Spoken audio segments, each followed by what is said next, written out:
le monde, je vous retrouve aujourd'hui pour une nouvelle vidéo et cette fois-ci ce sera la deuxième partie de mes favoris. Donc ce seront mes favoris non beauté entre guillemets, donc ce sera mes favoris mode, nourriture, musique et plein d'autres petites choses comme ça dont j'avais envie de vous parler. Alors je vais commencer avec tout ce qui est mode entre guillemets. Alors j'ai quelques vêtements que j'ai adoré ce mois-ci. Notamment, alors désolée parce qu'ils sont un petit peu froissés, mais c'est notamment ce petit t-shirt que j'ai acheté chez Promode pendant les soldes. Je sais pas si vous arriverez à voir, j'essaierai de vous mettre une photo au pire pour que vous voyez bien, où il y a marqué Keep Calm and Sparkle, donc qui est un joli t-shirt en lin avec un fond blanc avec une photo d'une jeune fille de profil, plein de petites étoiles bokeh, et donc marqué le petit slogan Keep Calm and Sparkle. Donc c'est un petit t-shirt, tout ce qu'il y a de plus simple, que j'ai acheté pendant les soldes chez Promode. J'ai dû réussir à l'avoir pour une douzaine d'euros et il me semblait qu'il était encore disponible quand j'ai regardé sur le site assez récemment. Sachant que évidemment j'habite en Corse, les soldes, on est décalé de 3 semaines par rapport au continent. Elles ont commencé le 10 juillet et elles se terminent le 12 août, donc c'est pour ça que je peux parler encore de quelques articles en solde. Donc ça malheureusement j'aurais peut-être dû attendre les soldes, mais j'ai pas réussi à résister vu que j'avais envie d'une petite robe pour aller à la plage. Donc c'est une petite robe tout ce qu'il y a de plus simple de chez Pinky, donc c'est une robe bustier, donc qui est comme ceci, vous voyez elle est resserrée à la taille avec un petit lacet. Vous avez des petites poches comme ça, et donc elle est assez courte puisqu'elle arrive mi-cuisse, mais étant donné que je ne compte pas la porter autrement que pour aller à la plage ou pour être à la maison, ça me dérange pas plus que ça qu'elle soit courte. Elle est vraiment géniale. Alors elle est bien serrée au niveau, enfin l'élastique se défait assez rapidement, mais je l'ai prise exprès la taille pile poil la mienne pour pouvoir qu'elle tienne bien, parce que moi c'est ma hantise avec les bustiers, c'est que ça commence à descendre. Je déteste ça, et donc du coup elle est vraiment super agréable à porter. C'est dans un coton très résistant, j'ai déjà lavé de nombreuses fois, elle n'a pas passé au niveau de la couleur et elle a très bien résisté à la machine. Donc il me semble qu'à la base elle était aux alentours de 12 ou 13 euros, et il me semble qu'elle a dû être soldée aux alentours des 10 euros. Je me demande même si elle n'a pas baissé encore une fois avec les démarques successives. Mais en tout cas je l'adore, c'est une jolie petite robe corail que je mets pour aller à la plage. Autre achat que j'ai fait chez Promode, donc j'étais assez contente de mon affaire. Désolée hein, comme je vous dis il est un peu froissé, je sais pas si vous verrez bien la couleur à la caméra, mais c'est un vert, c'est un mint, comme qui dirait, c'est un joli menthe. Donc c'est un peu tout ce qu'il y a de plus simple, assez fin, manche longue, avec les coutures légèrement tournantes comme ça, celles qui sont sur le côté, elles arrivent, elles passent sous les bras et elles se rentrent un petit peu plus sur le devant. C'est une coupe tout ce qu'il y a de plus simple, mais j'ai adoré le dos. Donc, je sais pas si vous verrez bien le détail. Vous voyez, en fait c'est un petit décolleté avec une ficelle et 3 petits anneaux comme ça. Donc c'est vrai qu'il est super sympa. Moi j'aime beaucoup les petits pulls simples de chez Promode parce qu'ils sont toujours très doux. Ça je l'ai pris d'avance pour le porter au mois de septembre quand les journées recommenceront, enfin plutôt les soirées recommenceront à rafraîchir. Je pense que ce sera un vrai plaisir à porter. Et puis bon, je vais pas me plaindre, j'ai dû m'en sortir pour 7 euros le pull, donc je l'ai eu pour moins cher que le t-shirt, c'est dire. Et ensuite, dernier vêtement entre guillemets, ce sont mes jolies compensées très très hautes de chez Texto, donc qui sont comme ceci. Que vous avez, donc vous avez une petite boucle pour la cheville. Alors c'est vrai qu'elles sont très hautes, mais elles sont très stables parce que le patin est très haut. Et du coup, finalement, la cambrure n'est pas si élevée que ça. Donc elles sont vraiment très sympas. J'essaierai de voir pour vous filmer sur comment elles rendent portée et j'essaierai de vous l'insérer quelque part par là. Donc voilà, je suis ravie, elles sont très stables. Et en fait, elles font pas si mal aux pieds que ça finalement, même si vous les portez pendant un petit moment. Donc voilà, c'est tout pour ce qui est mode et accessoires. Ensuite, pour ce qui est nourriture entre guillemets, j'ai adoré le café Linit, qui est donc Linit Oolong, qui est donc un des derniers nés des grands crus de Nespresso. Qui est donc, bon, ils ont fait un super gros jeu de mots hein, parce que l'inizio en italien, L'' ça veut dire le début. Et c'est un café qui est fait spécialement pour le petit déjeuner. Alors mon copain qui est d'origine italienne trouve que le goût et l'odeur rappellent l'odeur et le goût du café au lait italien. Donc c'est une bonne chose. Sachant que c'est un café qui n'est pas très fort au niveau intensité puisque c'est intensité 4. Donc pour commencer la journée en douceur, c'est un véritable plaisir. Il est vraiment très bon et je vous le recommande. Ensuite, autre coup de cœur de la bon là je peux pas vous le montrer, j'essaierai peut-être d'insérer juste une petite photo par ici. J'ai adoré justement me faire des cafés glacés puisqu'il a fait très chaud à Ajaccio. Et donc du coup, pour faire comme si j'étais chez Starbucks, puisqu'on n'a pas de Starbucks en Corse, je mets mon petit café glacé avec des glaçons dedans dans mon grand gobelet isotherme de chez Starbucks. Donc qui est un gobelet en plastique qui est assez épais, je sais pas si vous verrez. Donc celui-ci c'est le format 591 ml, donc c'est le plus grand qui existe. Il me semble que c'est l'équivalent du Venti chez Starbucks. Et il est vraiment génial parce que du coup, moi qui suis une grosse buveuse, que ce soit de thé, d'eau, de jus de citron ou autre, je me mets ma boisson fraîche dedans. Et ensuite, autre coup de cœur dont je vous ai déjà parlé sur le blog, ce sont toujours les recettes du blog de la québécoise Alex. Donc le blog s'appelle Soya et Chocolat. Et donc c'est une blogueuse qui est végétarienne.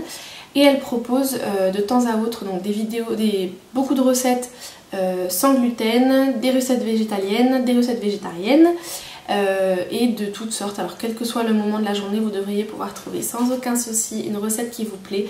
Et je sais que récemment j'ai essayé ces poivrons farcis au quinoa et aux haricots rouges et c'était une véritable tuerie. Même mon copain qui commence à devenir dingue avec ma folie végétarienne a trouvé ça délicieux. Et qu'est-ce que j'avais essayé d'autre sur son blog? Courgettes farcies ou quelque chose comme ça. Bref, c'était délicieux. Et sinon, sa recette de houmous à l'ail rôti, c'est une véritable tuerie également. Donc n'hésitez pas à farfouiller dans sa rubrique recettes sur le blog. Je vous mettrai son lien en barre d'infos, comme ça vous pourrez aller visiter toutes les différentes rubriques de son blog. Elle est vraiment géniale, n'hésitez pas à aller lui faire un petit coucou. Ensuite, un coup de cœur magazine cette fois-ci, c'est le magazine Vanity Fair France, donc il y a eu le numéro 1, c'est le numéro de juillet, donc avec Scarlett Johansson en couverture, mais aussi un reflet, c'est nul. J'essaierai de vous insérer au pire une photo de la une ici. Donc Vanity Fair, on en entend énormément parler depuis des années, puisque c'est un magazine mythique aux États-Unis. Donc certes, c'est pas forcément le magazine, on va dire, le plus intello qui soit, mais ce que je veux dire par intello, c'est-à-dire que c'est pas un truc sur l'actualité mondiale, économique, culturelle et tout ça, mais c'est on va dire du magazine people très haut de gamme avec des articles très bien rédigés sur le monde de l'art, du cinéma, de la musique. L'interview de Scarlett Johansson est vraiment super bien réalisée, ce sont des articles plutôt longs. C'est pour ça que moi qui suis une fan de magazines, celui-ci je pense que ça va devenir un de mes mensuels que j'achèterai, mais vraiment sans hésiter. Donc le prix de lancement est de 2 €, je ne sais pas s'il augmentera pour les prochains numéros, mais en tout cas je trouve que pour un mensuel d'aussi bonne qualité, 2 € c'est vraiment un super prix. Et sachant que pour la petite anecdote, c'est Michel Denisot qui est rédacteur en chef. Enfin bref, gros coup de cœur, n'hésitez pas à aller jeter un œil en librairie si vous ne l'avez pas déjà découvert. Ensuite, pour ce qui est des livres, donc là je vous mettrai les couvertures ici puisque ce sont des livres que j'avais achetés en version numérique.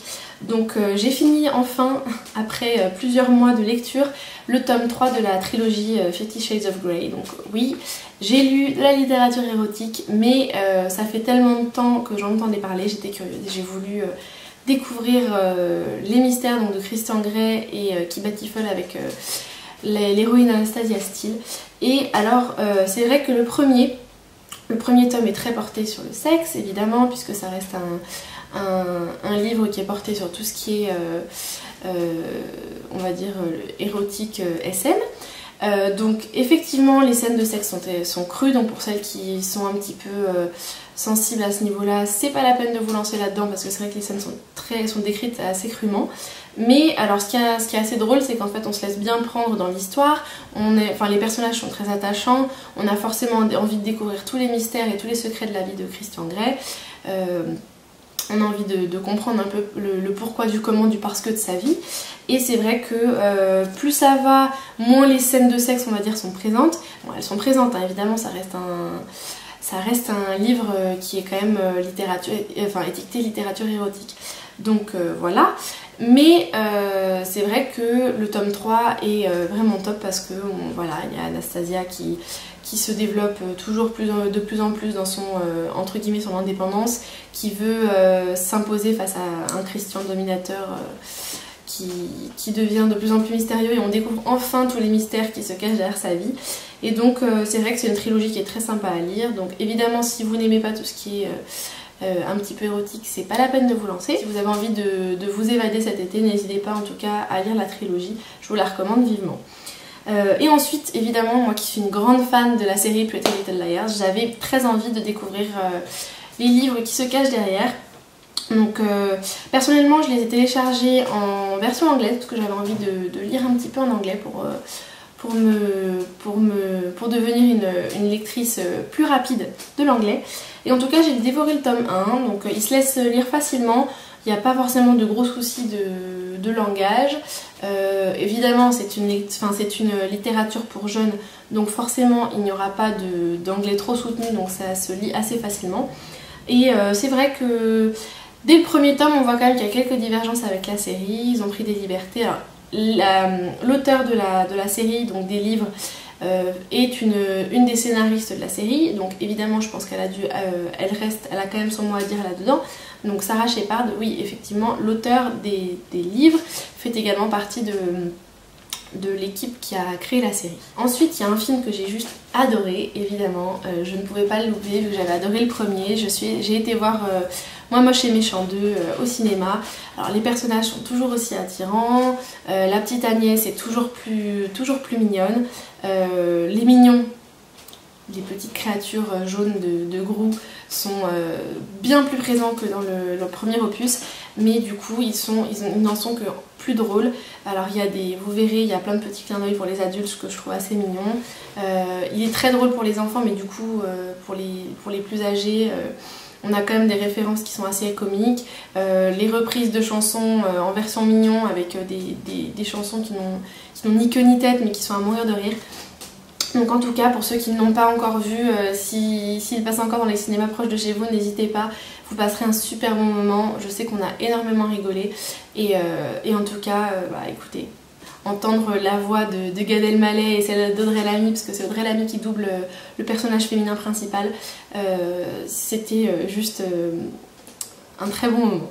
Donc n'hésitez pas si vous ne l'avez pas vu. Ce mois-ci, il y a deux chansons qui sont sorties du lot. C'est Bloodlines de Robin Thicke, donc à mon avis vous ne pouvez pas être passé à côté parce qu'elle passe tout le temps à la radio. C'est mon chéri qui me l'avait fait découvrir et c'est vrai qu'elle est juste géniale, elle a un rythme hyper entraînant. Et franchement je peux l'écouter en boucle, ça me dérange pas du tout, elle m'éclate, j'ai toujours envie de danser quand je l'entends.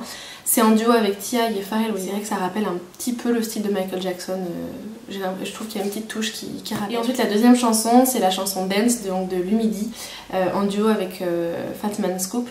Et donc Dance qui est donc une chanson qui tape bien électro, qui est une chanson parfaite pour l'été. Et donc je pense que pour ceux qui étaient fans de Whitney Houston, vous aurez reconnu le sample de I Wanna Dance With Somebody. Donc cette chanson, déjà la chanson de Whitney Houston, je l'adorais, et alors ce remix est juste génial. Je vous mettrai donc les deux liens en barre d'infos pour que vous alliez regarder les clips sur YouTube, puisque je n'ai pas le droit de les mettre, je n'ai pas les droits des chansons. Donc voilà. Et enfin, dernière chose dont je voulais vous parler, c'est mon énorme coup de cœur série, donc qui est la série Devious Maids. Donc sur internet on en entend beaucoup parler comme étant le nouveau Desperate Housewives. C'est tout à fait l'esprit, je trouve, qui est remis. Alors évidemment, c'est pas sur des femmes au foyer avec plein de secrets ni rien. Là, c'est centré sur les employés de maison, donc les gouvernantes, qui sont aux États-Unis, sont souvent des personnes, sont souvent des femmes mexicaines, d'origine en tout cas sud-américaine, ça c'est sûr. Mexicaines, là en l'occurrence, ce sont 5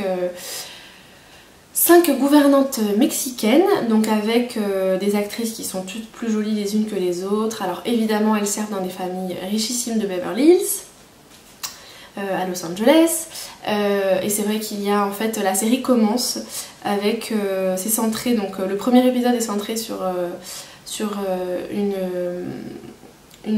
bonne qui en fait se fait assassiner au cours d'une soirée donnée par ses employeurs. Et en fait, il y a un jeune homme qui est retrouvé avec le couteau à la main, donc le couteau qui a servi à assassiner la jeune femme. Et donc du coup, toutes les 5 gouvernantes sur qui est centrée la série donc assistent à l'enterrement, et il y en a une qui souhaite mener l'enquête, qui se fait embaucher chez une des familles richissimes du quartier, car elle veut découvrir ce qui se cache derrière la mort de cette gouvernante. Et pour ne pas gâcher évidemment la surprise que vous aurez à la fin de l'épisode, je ne vous dirai pas la raison pour laquelle elle cherche à avoir plus de détails sur la mort, mais en tout cas c'est vrai que c'est une série qui est hyper addictive. Alors moi c'est vrai que j'ai pris la série en cours de route puisqu'il y avait déjà 5 épisodes qui avaient été diffusés. Je viens de regarder le 6e. Il me reste quelques minutes à regarder puisque j'ai pris le temps de faire mes vidéos au milieu. Mais c'est vrai que j'ai dévoré les 5 premiers épisodes d'un coup. Ils sont vraiment géniaux. L'esprit... c'est un peu dans l'esprit de Desperate Housewives avec l'amitié entre toutes les gouvernantes. Et l'ambiance, mais vous vous plongez de suite dedans, et c'est vrai que c'est mon gros coup de cœur du mois de juillet, sans évidemment Twisted et Pretty Little Liars en font toujours partie puisque c'est encore diffusé, mais mon gros coup de cœur et ma grosse découverte de ce mois c'est Devious Maids. Donc je vous mettrai un lien dans la barre d'infos vers la vidéo promo de la saison 1, comme ça vous pourrez vous faire une petite idée. Alors déjà j'avais été attirée par la vidéo promo, mais apparemment il y en avait certains qui avaient été un petit peu déçus. Donc en tout cas n'hésitez pas à passer au-delà parce que la plupart de ceux qui avaient été déçus par la vidéo promo ont complètement accroché avec la série. Donc voilà, donc ce sera mon petit conseil série du mois. Et je vous retrouve très vite pour d'autres vidéos, que ce soit des vidéos beauté ou pas. Et je vous dis à très vite et je vous fais de gros bisous. À bientôt!